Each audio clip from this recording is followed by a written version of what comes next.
ಒಂದು 60-70 ವರ್ಷದಿಂದನೂ ನಡ್ಸ್ಕೊಂಡ್ತಾ ಇದ್ದೀವಿ. ಎಡೆಹಳ್ಳಿ ಇದು ಯಜಮಾನ್ ಗಂಗಣ್ಣನವರು ಅಂದ್ರೆ ಸುತ್ತಮುತ್ತ ಹಳ್ಳಿಗೂ ಫೇಮಸ್.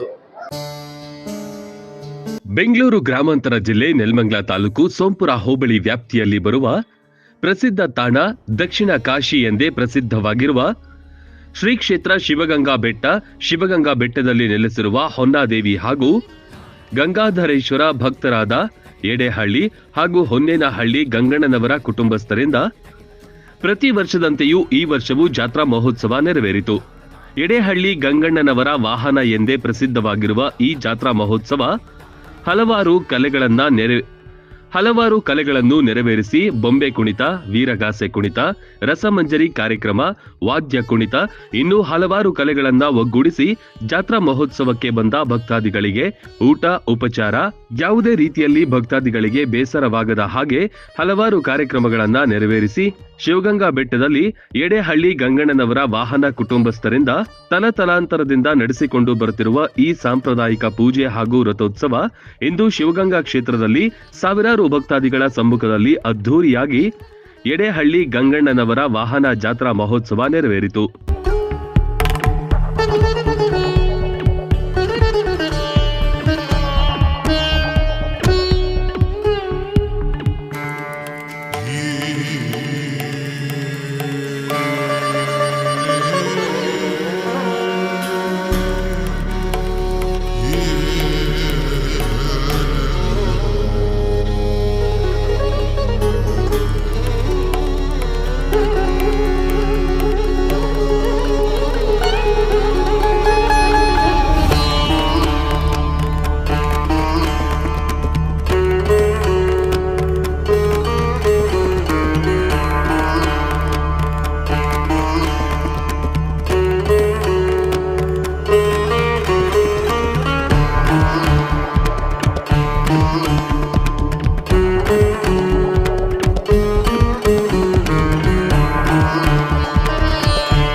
ಏನಪ್ಪ ಇಷ್ಟೊಂದು ಡ್ಯಾನ್ಸ್ ನೋಡಿದ್ರಿ, ಮತ್ತೆ ಇವಾಗ ಬಹಳಷ್ಟು ಅಪೇಕ್ಷೆ ಹಾಡುಗಳನ್ನ ಕೇಳಿದರೆ ಖಂಡಿತವಾಗ್ಲೂ ಹಾಡ್ತೀನಿ.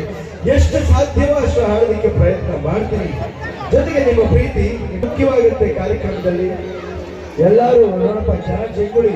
ನಿಮ್ಮನ್ನೆಲ್ಲ ನೋಡ್ತಾ ಇದ್ರೆ ಹಾಗೆ ಹಾರಾಡ್ಕೊಂಡು ಒಂದು ರೀತಿ ಬರಬೇಕು ಅನ್ನಿಸ್ತಾ ಇದೆ. ಬಂದ್ಬಿಡ, ರೆಕ್ಕೆ ಕೊಟ್ಬಿಟ್ಟಿದ್ರೆ ಹಾರಾಡ್ಕೊಂಡು ಬಂದ್ಬಿಡ್ತಾ ಇದ್ದೆ ನಾನು. ಬರೋದು ಬೇಡ ಅಂತೀಯ? ಇಲ್ಲೇ ನಿಂತ್ಕೊಂಡು ಹಾಡ್ಬೇಕು ಅಂತೀಯ? ನಾವೆಲ್ಲ ನಿಮ್ಮ ಜೊತೆ ಬರ್ಬೇಕು ಅನ್ನೋ ಆಸೆ. ಏನಪ್ಪ? ಓಕೆ,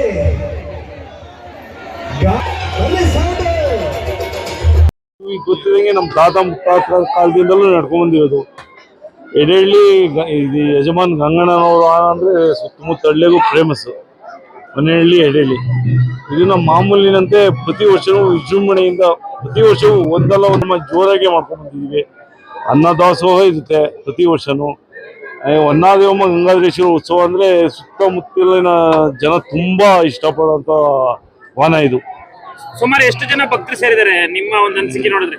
ಈಗ ಜನ ಒಂದು 10,000 ಜನ ಇರ್ಬೋದು. ಇನ್ನು ಬೆಳಿಗ್ಗೆವರೆಗೂ ಇರುತ್ತಲ್ವಾ, ಬೆಳಿಗ್ಗೆ 6 ಗಂಟೆವರೆಗೂ ಬರ್ತಾ ಇರ್ತಾರೆ, ಹೋಗ್ತಾ ಇರ್ತಾರೆ. ಪ್ರತಿಯೊಬ್ರು ಬರ್ತಾರೆ, ಸುತ್ತಮುತ್ತ ಹಳ್ಳಿನ ಗ್ರಾಮಸ್ಥರೆಲ್ಲ ಬರ್ತಾರೆ. ಇದ್ರೊಳಗೆ ಆರ್ಕೆಸ್ಟ್ರಾ ಇರುತ್ತೆ, ಮತ್ತೆ ಕೀಲ್ಕುದುರೆ ಇರುತ್ತೆ, ಮತ್ತೆ ಹನುಮಾನ್ ಗೊಂಬೆಗಳೆಲ್ಲ ಇರುತ್ತೆ, ಮತ್ತೆ ಈ ಲೇಡೀಸ್ ವಾದ್ಯ ಬೇರೆ ಇರುತ್ತೆ, ಅವ್ರದ್ದು ಡ್ಯಾನ್ಸ್ ವೀರಗಾಸೆ ಎಲ್ಲ ಇರುತ್ತೆ. ಇದು ತುಂಬಾ ವಿಜೃಂಭಣೆಯಿಂದ ಮಾಡ್ತೀವಿ. ಪ್ರತಿ ವರ್ಷನೂ ಹೆಚ್ಚಿನ ಭಕ್ತಾದಿಗಳೇ ಬರ್ತಾರೆ ಹೊರತು ಕಮ್ಮಿ ಅಂತೂ ಆಗಿಲ್ಲ. ವಿಶೇಷತೆ ಮತ್ತೆ ಏನು ನಂಬಿಕೆ ಇದೆ ಸರ್ ಈ ಹೊನ್ನಾದೇವಮ್ಮ ಗಂಗಾಧರೇಶ್ವರ ಅಂದ್ರೆ ಗಂಗಾಧರೇಶ್ವರಂಗೆ ಬೆಣ್ಣೆ ಹಾಕಿದ್ರೆ ತುಪ್ಪ ಆಗುತ್ತೆ. ಎಲ್ಲಾ ಕಡೆನೂ ತುಪ್ಪ ಹಾಕಿದ್ರೆ ಅಲ್ಲ, ತುಪ್ಪ ಹಾಕಿದ್ರೆ ಬೆಣ್ಣೆ ಹಾಕಿದ್ರೆ ತುಪ್ಪ ಆಗುತ್ತೆ ಮನೆಯಲ್ಲೆಲ್ಲ. ಇಲ್ಲಿ ನಮ್ಮ ಸ್ವಾಮಿಲಿ ತುಪ್ಪ ಹಾಕಿದ್ರೆ ಬೆಣ್ಣೆ ಆಗುತ್ತೆ. ಇದೇ ವಿಶೇಷ.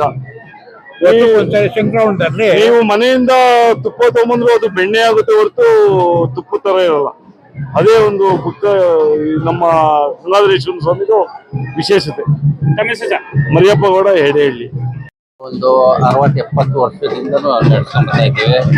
ಕೀಲ್ ಕುದುರೆ ಆಗ್ಬೋದು, ಹೂವಿನ ಅಲಂಕಾರ, ಮತ್ತೆ ಆರ್ಕೆಸ್ಟ್ರಾ, ಲೈಟಿಂಗ್ಸು, ಹಿಂಗೆ ನಾವು ಪ್ರತಿ ವರ್ಷ ಹೊಸ ಕಾರ್ಯಕ್ರಮಗಳನ್ನು ಸರ್, ವಿಜೃಂಭಣೆಯಾಗಿ ನಡೆಸ್ತೀರಾ. ಮುಂದಿನ ವರ್ಷಗಳಲ್ಲಿ ಇನ್ನ ಏನಾದ್ರೂ ವಿಶೇಷತೆ ಮಾಡ್ಬೇಕು ಅಂತ ಅನ್ಕೊಂಡಿದ್ದೀರಾ ನೀವು?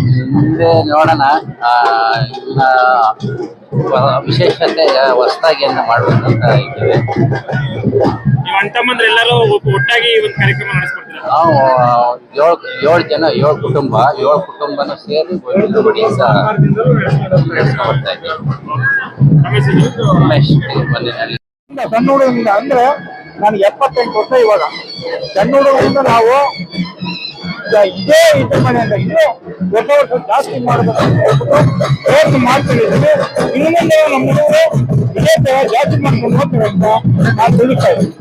ಏನ್ ವಿಶೇಷತೆ ನೋಡಿದ್ದೀರಿ ಸರ್ ಆಗಿದ್ದಕ್ಕೂ ಈಗಿದ್ದಕ್ಕೂ ಯಜ್ವಾಸ ಅಂದ್ರೆ ಪ್ರತಿ ವರ್ಷನೂ ಒಂದೊಂದು ಯಜ್ವ ಏನಾದ್ರು ಮಾಡ್ಕೊಂಡು ಹೋಗ್ತಾರೆ. ಪ್ರತಿ ಮಾಡಿರೋ ಜನ ಬರೋದು. ಅದರಿಂದ ಬೇರೆ ಬೇರೆ ವಿಶೇಷ ಕಾರ್ಯಕ್ರಮಗಳನ್ನು ಮಾಡ್ತಾ ಇದ್ದೀವಿ. ಎಷ್ಟು ಜನ ಸೇರ್ತಾ ಇದ್ರು ಮೊದಲು ಈಗಲೂ ಏನಂತ? ಮೊದಲಿಗೆಲ್ಲ ಜಾಸ್ತಿ ಜನ. ಮೊದಲು ನಾವು ಸಣ್ಣ ಹುಡುಗರು ಸೇರ್ತಿದ್ರು. ಈ ಕಡೆಯಿಂದ ಆ ಕಡೆಗೆ ಹೋಗಕ್ ಆಗ್ತಿರ್ಲಿಲ್ಲ. ಎಲ್ಲ ಸಪೋರ್ಟ್ ತಂದು ಹೋಗ್ತಿದ್ದೇವೆ ನಾವು. ಈಗ ಬೀಚ್ ಬೇರೆ ಅಲ್ಲ, ಚಿಕ್ಕದಾಗಿದೆ. ಅದು ದೊಡ್ಡದಿತ್ತು ಅವಾಗ. 3 ಉತ್ಸವ ಮಾಡುತ್ತಾರೆ ನಾವು ಅಂತಾರೆ.